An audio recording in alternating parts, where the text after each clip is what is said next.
ఇప్పుడు ఈ వీడియోలో చెప్పబోయే టాపిక్ చివరి వరకు చూస్తేనే మీకు అర్థం అవుతుంది, కాబట్టి చివరి వరకు చూసి నచ్చితే సబ్స్క్రైబ్ చేయండి.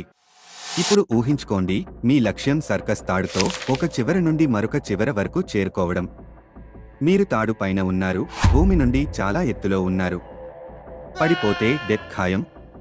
మీరు నెమ్మదిగా ముందుకు కదిలి ఎలాగోలా సగం దారి కవర్ చేస్తారు. కానీ ఇప్పుడు ముందు కదిలి వెళ్లడం చాలా కష్టం. అప్పుడే ఎక్కడి నుండో ఒక జోకర్ వస్తాడు. అతను నిన్ను ఎగతాళి చేస్తాడు, నిన్ను అనుకరిస్తాడు, నిన్ను ముందుకు వెళ్లనివ్వడు, భయపెడతాడు, నిన్ను కింద పడేయడానికి ప్రయత్నిస్తాడు. నువ్వు ప్రయత్నించినప్పుడు నీ కాళ్ళు కూడా జారిపోతాయి. ఈ లోపల మీ సామర్థ్యంపై అనుమానం మొదలవుతుంది. మీరు ముందుకు కదులుతూ మొహమాటం పడతారు. అప్పుడు మీ భయం కారణంగా మీరు అక్కడే ప్రాణాలు కోల్పోతారు. ఆ తర్వాత జోకర్ అక్కడే ఉంటాడు, కానీ కనిపించకుండా పోతాడు. ఇప్పుడు నేను చెప్పేది ఏంటంటే, ఆ జోకర్ అసలు లేడని. వాస్తవానికి ఆ జోకర్ మరెవరో కాదు, మీరే. మిమ్మల్ని ముందుకు వెళ్లకుండా ఆపేవారు మీరే. మీరు దేనిని ఫిక్స్ చేయలేరని అనుకుంటారు.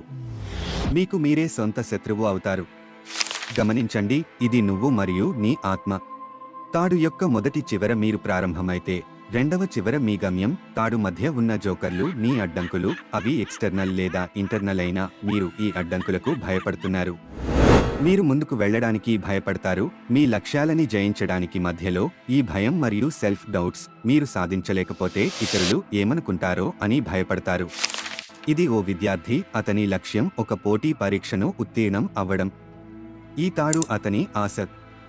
దానితోనే అతను ముందుకు కదులుతూ తాడుపై నడుస్తాడు. చదువు కష్టమైనప్పటికీ చదవాలని ఫిక్స్ అవుతాడు. నేను నా లక్ష్యాన్ని చేరుకోవాలి, ఈ పరీక్ష పాస్ అవ్వాలి అని అనుకుంటాడు. అంత ప్రారంభంలో ఉత్సాహంగా ఉంటారు. మధ్యలో జోకర్ వచ్చి నువ్వు పాస్ కాలేవని డిస్ట్రక్ట్ చేయడానికి ప్రయత్నిస్తాడు. ఈ జోకర్ మీలోనే ఉన్నాడు. అది మీ నెగటివ్ ఆలోచనలలో జీవం పోసుకుంటాడు. ఒక ఉదాహరణ తీసుకుందాం. మీరు గాయకుడిగా మారాలనుకుంటున్నారు. ఇది మీ కోరిక. కానీ సమాజం దీన్ని జాబ్గా చూడదు. క్లాస్లో మీ గురువు ఏం కావాలనుకుంటున్నారు అని అడిగితే చాలా చిన్న పిల్లలు సింగర్ అవుతారని చెప్తారు. అది టీచర్ సపోర్ట్ చేయకుండా ఇది హాబీ మాత్రమే, కెరీర్గా కాకుండా ఫ్యూచర్లో ఇంజనీర్ అవ్వండి అని చెబుతారు. ఇప్పుడు మీరు ఆ కోరికను మార్చి ఇంజనీర్ కావాలి అనుకుంటారు. ఇది మీకు పరిచయంతోనే మారుతుంది. మీరు మానవ సంబంధాలను మార్చితే మీ కోరికలు మారుతాయి, భయాలు కూడా తగ్గిపోతాయి. మీరు ఎలాంటి పరిచయాలు చేస్తారో అవి మీ వ్యక్తిత్వాన్ని నిర్ణయిస్తాయి. మీ భయాలను తగ్గించాలంటే మీ కోరికలను మార్చాలి. ఆ కోరికను మార్చాలంటే మంచి పరిచయాలను, మంచి ఆలోచనలను సమర్పించుకోవాలి. ఈ విధంగా మీ సెల్ఫ్ డౌట్ అధిగమించవచ్చు. ఇక ఈ రోజుకి ఇంతే. నెక్స్ట్ వీడియోలో కలుద్దాం. ఈ వీడియో నచ్చితే సబ్స్క్రైబ్ మరియు లైక్ చేయండి.